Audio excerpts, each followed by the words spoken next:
لما نتكلم على 27 تريليون ريال سعودي في العشر سنوات القادمه سوليد، هذه وي هاف ات سوليد. 3 تريليون صندوق الاستثمارات العامه اعلن عنها، من وين بيجيبها؟ كوميتد تو سبند.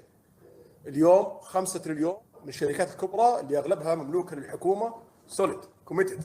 لا، 4 تريليون في استراتيجيه الاستثمار سوف يعلن عن تفاصيلها لاحقا، جزء منها بزنس از يوجوال، فالجزء الاكبر منها سوليد موجود عندنا 12 تريليون ريال.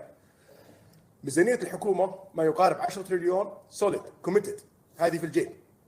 و5 تريليون استهلاك الخاص سوليد كوميتد، قد تزيد مع نمو الاقتصاد في 10 سنوات الجايه. 27 تريليون سوليد موجوده. هناك قد يكون مبادرات في السنه والسنتين القادمه تضيف الى هذا المبلغ عده تريليونات، اهمها 3. اولها اليوم صندوق الاستثمارات العامه يعمل على صندوق استثمر في السعوديه، ونتناقش الان مع صناديق سياديه في المنطقه في العالم لتشكيل هذا الصندوق اللي سوف يكون حجمه ما يقارب من نصف تريليون ريال الى تريليون ريال. ما نقدر نعلن عنها الان لانها لسه الى الان تحت النقاش، لكن هذه قد تكون آتية في الطريق، نصف تريليون الى تريليون ريال اضافيه. كذلك نعمل اليوم مع وزاره الطاقه وارامكو على برنامج طموح في الاب ستريم والداون ستريم بشكل اكبر ومعلن عنه، هذا قد يضيف الى نصف تريليون لتريليون اخر اضافيه الى السبندنج اللي في 10 سنوات القادمه.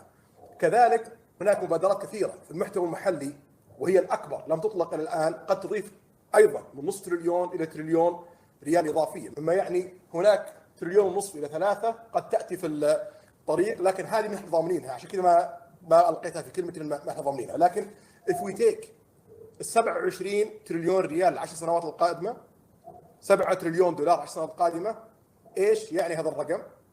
هذا الرقم يعني انه في العشر سنوات القادمه ذا سبندنج في المملكه العربيه السعوديه اكثر من ال 300 سنه الماضيه منذ تاسيس المملكه السعوديه الاولى. ففي سبندنج ان 10 years اكثر من السبندنج في الهيستوري حق المملكه السعوديه كلها من 300 سنه، ما قبل النفط وما بعد النفط. That's huge. That's huge. لذلك اتكلم اليوم مع الشركات الكبرى ومع القطاع الخاص. This is huge opportunity. هذه المملكة العربية السعودية جديدة. spending أكثر مما تم صرفه في 300 سنة الماضية. فودي بس إنه يكون في وضوح في الحجم اللي قاعدين نتكلم عنه اليوم. معليش أحمد إذا أخذت جزء من كلمتك، لكن لو يتفضل الأخ أحمد.